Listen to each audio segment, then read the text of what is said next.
Usually আমি সকালের দিকটাতে নাইটি অথবা কুর্তিই বেশি পরি। তবে কেন জানি না আজকে সকালে একটু শাড়ি পরার মন হচ্ছিল।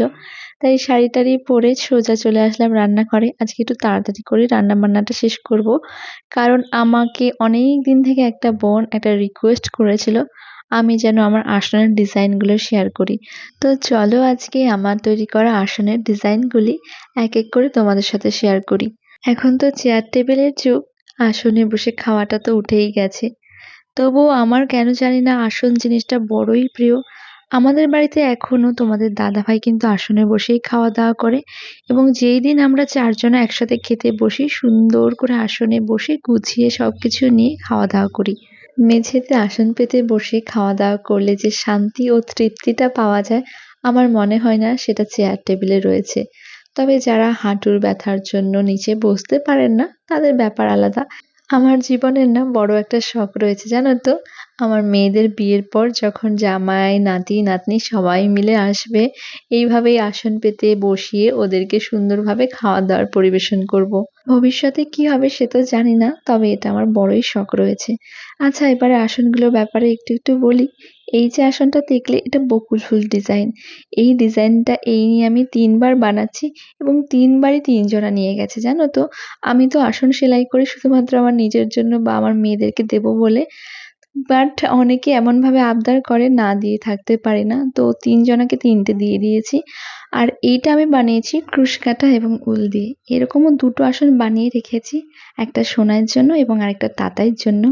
আরো ২ টো বানানোর ইচ্ছে আছে। দেখা যাক যদি সম্ভব হয় তো বানাবো।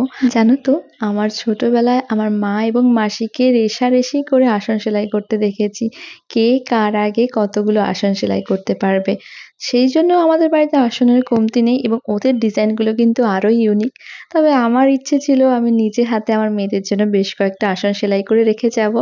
যাতে ইন ফিউচার ওরা ওদের ছেলে-মেয়েকে দেখিয়ে বলতে পারে, "দেখ এগুলো তোদের দিদুনের হাতে তৈরি।" তখন তো যদিও এইসব আসন-টাসনের চল থাকবে না। কিন্তু আমার খুব ইচ্ছে এই ঐতিহ্যগুলো যাতে হারিয়ে না যায়। তার জন্য আমি সোনাইকে একটু, একটু করে আসন সেলাই করা শেখাচ্ছিও। যাতে পরবর্তীকালে ওরও যদি কখনো মনে হয় এই ঐতিহ্যগুলোকে ধরে রাখা দরকার, তাতে করে যেন গোটা কয়েক আসন ও নিজেই বানিয়ে নিতে পারে।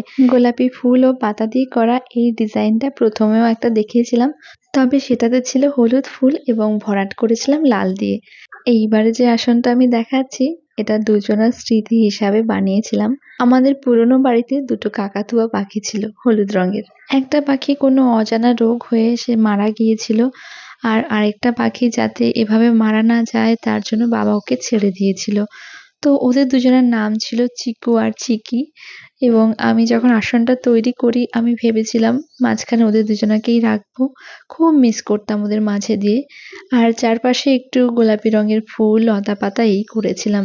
এবং এই যে আসনটা এটা আমি আমাদের ঠাকুর ঘরে ব্যবহার করার জন্য বানিয়েছিলাম।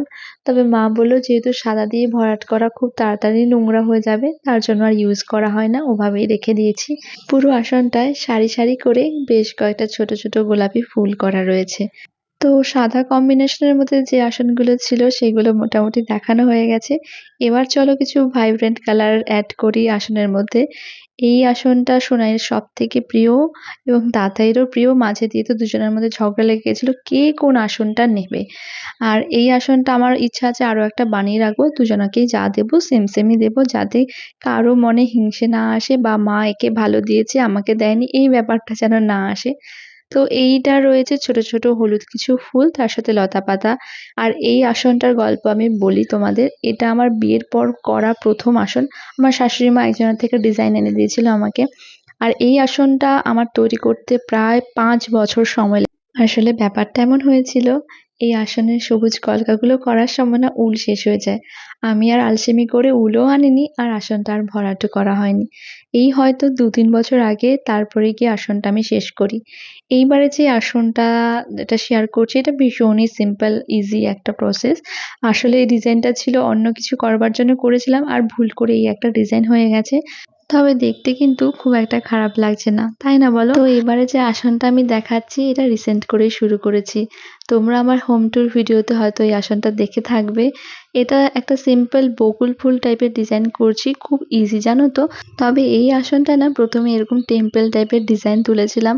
কিন্তু আমার মনে হচ্ছিল খুব একটা ভালো যাবে না, তার জন্য আবার এই ডিজাইনটা করলাম। নতুন করে আসন তো শুরু করেছি, এবারে দেখা যাক এটা শেষ করতে আমার কতদিন সময় লাগে। কারণ কি জানো তো, আমার একটা জিনিস এক নাগাড়ে করতে একটুও ভালো লাগে না, তার জন্য আমি একসাথে 2-3 রকমের কাজ শুরু করি। যখন একটা কাজ করতে করতে বোর হয়ে যায় তখন আবার আরেকটা শুরু করি। তার জন্য আসনটার সাথে সাথে আবার একটা পিলো কভারের মধ্যে এইভাবে সূর্যমুখী ফুল এঁকে নিয়ে হ্যান্ড এমব্রয়ডারি করা শুরু করি। এই পিলো কভারটার একটা সমস্যা হয়েছিল, সাদা যেহেতু পিলো কভারটা তার জন্য মাঝখানে অনেকটা জায়গা না একটু হলদে ভাব হয়ে গেছিল, দেখতে একেবারেই ভালো লাগছিল না। তাই সোনাইকে বললাম একটা সূর্যমুখী ফুল এবং তার সাথে কিছু পাতা এঁকে দে, আমি এটাকে এমব্রয়ডারি করে নেব। তো এটাও টুকটুক করে করছি, ওটাও টুকটুক করে করছি, দেখি কতদিনে শেষ করা যায়। তো আমার আসনের ডিজাইনগুলো তোমাদের কেমন লাগলো অবশ্যই জানিও। বিশেষ করে যে বোনটি আমাকে বারবার করে রিকোয়েস্ট করেছে, তুমি যদি আমার ভিডিওটা দেখে থাকো তাহলে প্লিজ একবার কমেন্ট করে আমাকে জানিও। আর এইদিকে আমি ভিডিও করছি, সোনাই প্রতিদিনকার মতো চলে এসেছে আমাকে জ্বালাতন করার জন্য। ওর কাজই হলো সবসময় আমাকে জ্বালাতন করা। তো এইভাবেই আমাদের চলে সারাদিন মা মেয়ের গল্প। আর এখন যেহেতু গরমের ছুটি রয়েছে, এইভাবেই আমাকে প্রতিদিন জ্বালাতন সহ্য করতে হয়। তো আসনের ভিডিওটা কমপ্লিট করে এবারে চলে গেলাম আবারও একটা অকাজ করতে। দুটো কাজ তো অলরেডি করছি, আমার মনে হলো আরও একটা কাজ শুরু করি। আমার অনেক দিনের পুরনো একটা শাড়ি রয়েছে, এটা আমাকে আমার বিয়ের পর মানে প্রথম বছর পয়লা বৈশাখে আমার শাশুড়ি মা দিয়েছিল। তো সেই শাড়িটা এখনো রয়েছে। এই শাড়িটার মধ্যে না আবার আলাদা করে একটা বর্ডার বসানো রয়েছে, বর্ডারটা ভীষণ সুন্দর। তো এই বর্ডারটা সুন্দর হলে কি হবে, শাড়িটা যখন পরি না গায়ে বেশ খোঁচা খোঁচা লাগে, তার জন্য শাড়িটা খুব একটা আমার পরা হয় না। ভাবলাম এই বর্ডারটা খুলে নিয়ে ওই যে প্রথমে একটা বকুল ফুল ডিজাইনের আসন দেখিয়েছিলাম না, ওটার চারপাশটা লাগালে কেমন হবে। তো তার জন্য এই বর্ডারটা এবার পুরোটা খুলে ফেলবো। নিয়ে নিয়েছি সেফটি পিন আর বসে পড়লাম কাজে। অর্ধেকটা পার আমি খুলবো আর অর্ধেকটা ভাবছি সোনাইকে দিয়ে খোলাবো যখন ওর মুড ভালো থাকবে।